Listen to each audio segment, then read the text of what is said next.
সোহেলের ফাঁসি হলেও স্বপ্নার ফাঁসি কার্যকর হওয়ার সম্ভাবনা খুবই কম, কারণ বাংলাদেশের ৫৫ বছরের ইতিহাসে এখনও কোনো নারীকে ফাঁসিতে ঝোলানো হয়নি।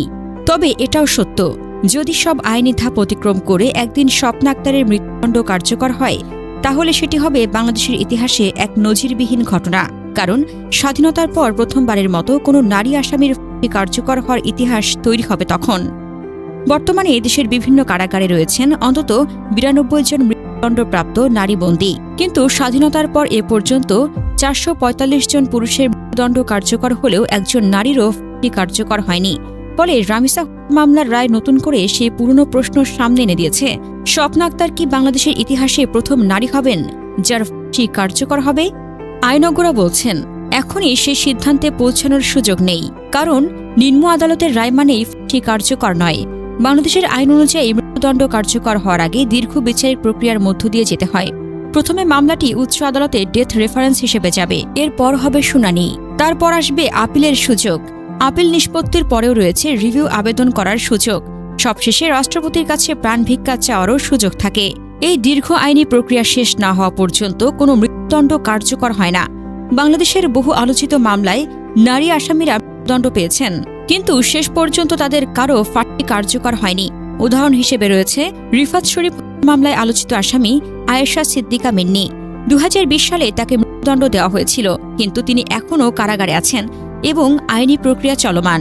এছাড়া রয়েছে নুসরাত জাহান মামলার কামরুন নাহার মনি ও উম্মে সুলতানা পপি, মা বাবা হত্যা মামলার ঐশী রহমান, ইডেন কলেজের সাবেক অধ্যক্ষ মাহফুজা চৌধুরী হত্যা মামলার রীতা আক্তার ও রুমা।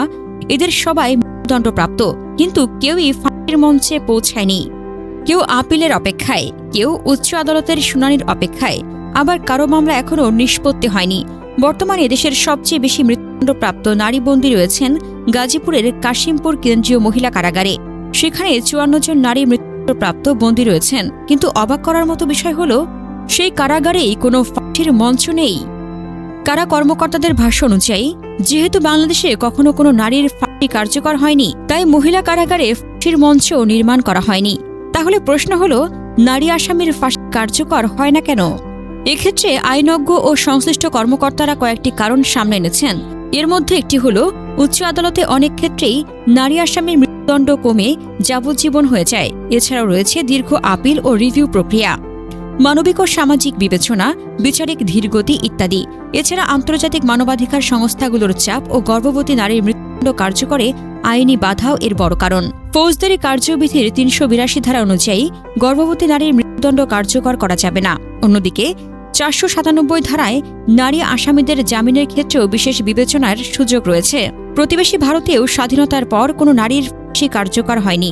২০০৮ সালে পরিবারের ৭ সদস্য হত্যার দায়ে উত্তরপ্রদেশের আমরোহা জেলার বাসিন্দা মৃত্যুদণ্ডপ্রাপ্ত শবনমের ফাঁসি কার্যকরের প্রস্তুতি নেওয়া হলেও আইনি জটিলতার কারণে এখনও তা বাস্তবায়ন হয়নি।